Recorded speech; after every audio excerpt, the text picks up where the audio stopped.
હાલ રેઝરથી દાઢી કરતા લોકો ખાસ ચેતી જજો. હાલ એક ખૂબ જ દુઃખદ સમાચાર સામે આવી રહ્યા છે. શેવિંગ કરવું દરેક પુરુષના ગ્રૂમિંગ રૂટીનનો મહત્વપૂર્ણ ભાગ છે.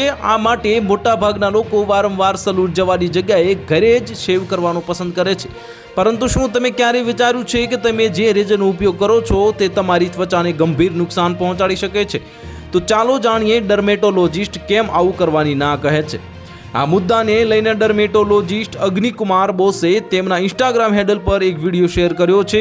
આ વિડીયોમાં ત્વચાના ડૉક્ટર જણાવે છે કે જો એક જ રેઝરનો લાંબા સમય સુધી ઉપયોગ કરવામાં આવે છે અથવા તો સમયસર રેઝર ન બદલવામાં આવે તો તે તમારી ત્વચા માટે ઝેરી સાબિત થઈ શકે છે. તો ચાલો જાણીએ કે હેલ્ધી અને ક્લિયર સ્કિન માટે રેઝર કેટલા દિવસમાં બદલાવવું જોઈએ. ડર્મેટોલોજિસ્ટ જણાવે છે કે એક રેઝરનો બ્લેડ વારંવાર ઉપયોગ કરતાં ધીમે ધીમે ડલ થઈ જાય છે. આવું થવાથી ત્વચા પર શેવ કરતી વખતે વધુ ઘર્ષણ થાય છે, જેને કારણે રેઝર બર્ન, જલન અને ઇનગ્રોન હેર જેવી સમસ્યાઓ થઈ શકે છે. એટલે કે જો તમે રેઝરનો 5 થી 7 વાર ઉપયોગ કરી ચૂક્યા છો તો હવે તેને બદલી દો. આથી તમારી ત્વચા ક્લિયર રહેશે અને તમને ઇનગ્રોન હેરની સમસ્યા નહીં થાય. જો તમારા રેઝર પર જંગ લાગી ગયો છે તો તેનો ઉપયોગ તરત જ બંધ કરી દો.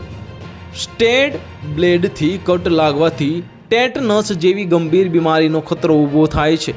આવા રેઝરને વિલંબે ફેંકી દો. અહીં આપવામાં આવેલી માહિતી સામાન્ય જાણકારી આધારિત છે. કોઈ પણ ઉપાય અજમાવતા પહેલાં એક્સપર્ટની સલાહ લેવી આવશ્યક છે, કારણ કે અમારી ચેનલ આની કોઈ પુષ્ટિ કરતું નથી.